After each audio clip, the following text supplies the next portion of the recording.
Lalu sebuah adegan menunjukkan seorang pria yang tak sengaja melihat mayat di bak air miliknya, dan mayat itu merupakan Ed, ayahnya Isawa.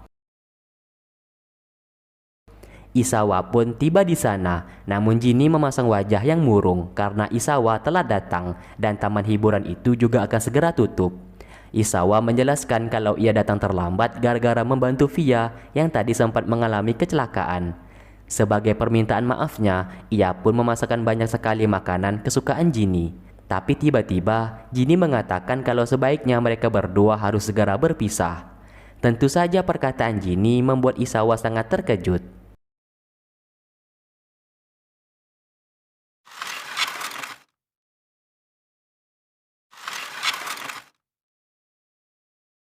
Di saat itu, Ginny tiba-tiba mengatakan kalau ia ingin berpisah. Isawa tentu saja menjadi terkejut mendengarkan pernyataan dari Ginny. Lalu secara spontan, Isawa mengatakan kalau ia menyukainya saat ini. Tapi Ginny mengatakan kalau ia tak suka kepada Isawa. Isawa tahu kalau Ginny menolaknya karena jiwa Ginny sebentar lagi akan binasa. Ia juga tahu kalau selama ini Ginny sudah suka kepadanya. Ia pun berani membatalkan operasi di matanya itu asalkan Ginny tidak pergi darinya. Namun Ginny tetap ingin pergi dari sana dan meninggalkan Isawa. นายเป็นคนฉันเป็นผีนายคิดว่าเราคบกันได้หรอ Sebuah adegan romantis pun terjadi. Di saat itu, Isawa tiba-tiba memeluk Ginny dari belakang.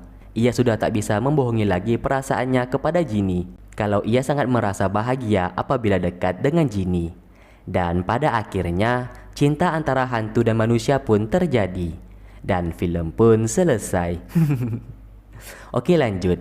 Di lain sisi, Man, pacarnya Mei, menelpon pihak kepolisian karena ia ingin menyerahkan laptop milik Mei, yang dimana di laptop itu ada beberapa barang bukti dan informasi mengenai Dr. Jet. Tapi tiba-tiba ia merasakan ada seseorang yang datang ke apartemen miliknya. Di saat ia melihat keluar, ternyata itu adalah Dr. Jet yang secara tiba-tiba langsung membunuh Man. Singkat cerita, Jim melihat kartu pelajar milik Ginny yang terletak di atas meja. Jet tiba-tiba telah berada di sana. Karena takut identitas dirinya akan ketahuan, Jet lalu membunuh Jim. Alhasil, Jim telah binasa dan menjadi abu.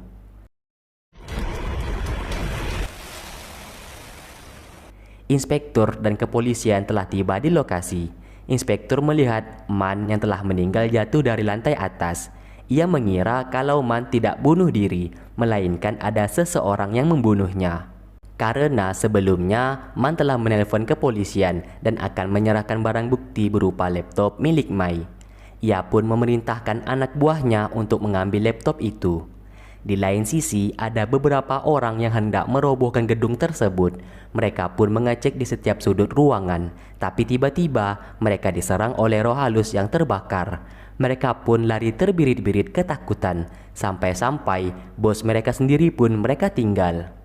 Semenjak kejadian semalam, mereka berdua justru menjadi salah tingkah, dan sekarang Isawa menjadi sangat perhatian kepada Ginny, yang membuat Ginny merasa sangat bahagia. Saat pergi ke kampus, Isawa juga membawa Ginny sambil memegang tangannya.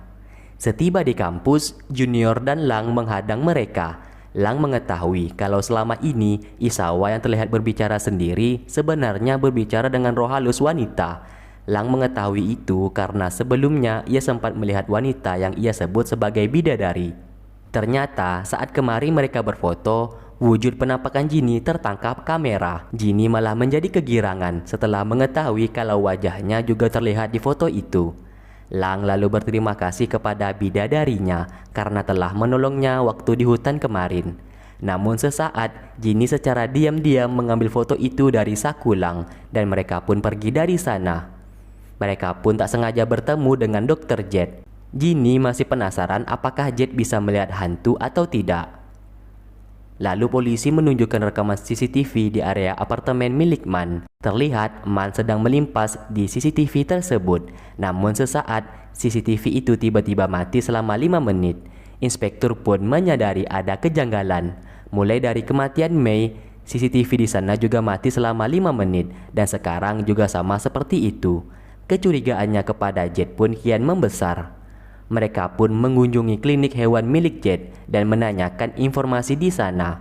Para pegawai mengatakan kalau mereka merasakan kejanggalan yang dimana setiap pagi di saat mereka mengepel lantai, mereka melihat pel itu sangat kotor. Namun mereka tak pernah memakai pel itu sebelumnya.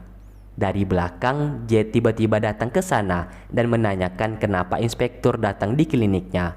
Inspektur pun tidak menjawab dan segera pergi dari sana. Karena gedung itu berhantu, mereka pun memanggil biksu untuk mengusir roh halus. Namun biksu itu malah ketakutan setelah diserang oleh roh jahat di sana. Alhasil mereka semua lari ketakutan. Seseorang pria yang tertinggal di sana malah menjadi korban dan meninggal di tempat. Gara-gara kejadian itu, para pekerja yang hendak merobohkan tempat itu memilih pergi dari sana karena mereka juga sangat ketakutan.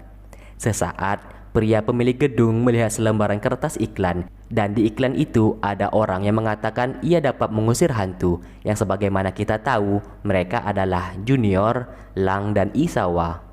Di rumah, Isawa mendapatkan telepon dari Junior dan menyuruhnya untuk turun sekarang karena mereka memiliki job untuk mengusir hantu. Lalu tiba-tiba pakaian Jinny berubah yang ternyata Lang telah membakar pakaian itu untuk hantu yang ia sebut sebagai bidadari. Tentu saja Jinny merasa senang dengan pakaian tersebut.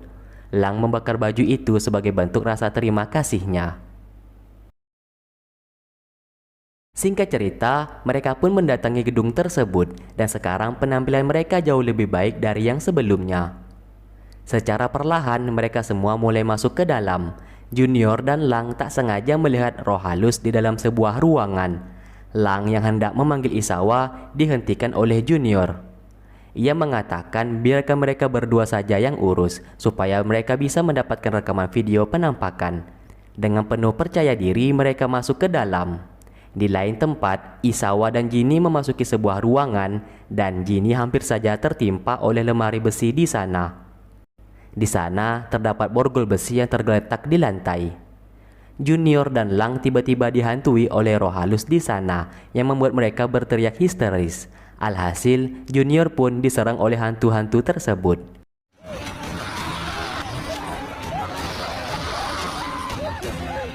Jinny lalu tak sengaja melihat selembaran kertas yang berisikan nama-nama imigran yang bekerja di pabrik itu. Sedikit info, gedung itu merupakan pabrik petasan yang telah terbakar. Lalu, mereka mendengarkan suara teriakan Junior dan Lang, yang di saat itu mereka berdua sedang dikejar-kejar oleh roh halus tersebut. Isawa dan Jinny pun membantu mereka. Sesaat Jinny melihat masa lalu dari salah satu roh halus tersebut, yang dimana para imigran ini dipekerjakan secara paksa di sana. Tangan, kaki, dan leher mereka pun diikat. Di sana mereka berenam, namun salah satunya telah berhasil kabur dari gedung itu. Pria di sana menanyakan kemana perginya orang yang kabur itu, namun mereka menjawab tidak tahu.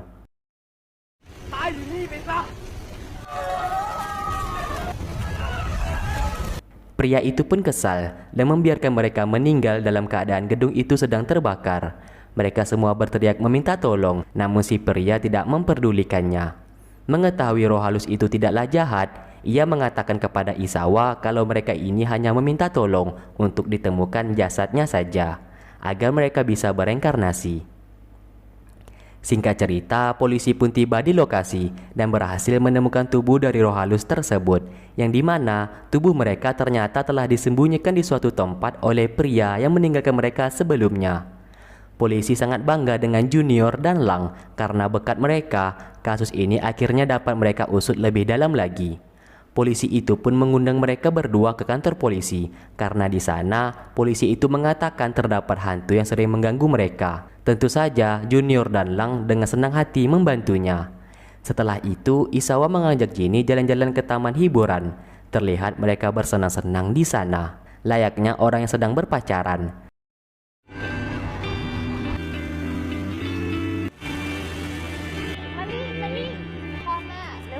Seperti biasa, orang-orang di sekitar memandang aneh kepada Isawa yang terlihat berbicara sendiri. Sampai-sampai penjaga tiket lari ketakutan setelah melihat ia berbicara sendirian. Saat menaiki wahana bermain, Isawa lalu mencium Jinny.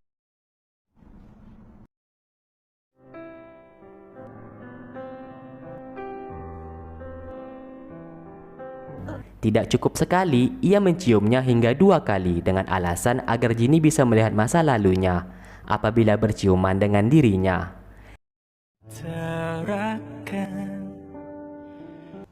Di lain sisi, Master Mon ditelepon oleh pihak rumah sakit yang mengatakan kalau Ed telah meninggal.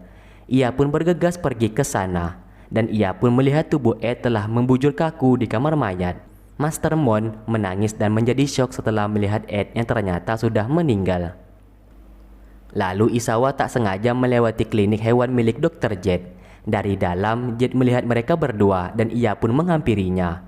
Ginny mengatakan kalau ia ingin masuk ke dalam. Mungkin saja saat ini temannya yaitu Jim sedang berada di dalam. Jet tentu saja melihat Ginny di sana, namun ia berpura-pura tidak melihat. Lalu, Isawa ditelepon oleh Master Mon. Akhirnya Isawa tahu kalau sekarang ayahnya sudah meninggal. Dengan cepat ia pergi ke rumah sakit dan melihat sang ayah sudah terbaring tak bernyawa. Dan part 9 pun selesai. Oke, terima kasih buat kalian yang sudah stay tune terus di channel ini dan menunggu video-video yang aku upload. Sampai berjumpa di part berikutnya. Wassalamualaikum warahmatullahi wabarakatuh.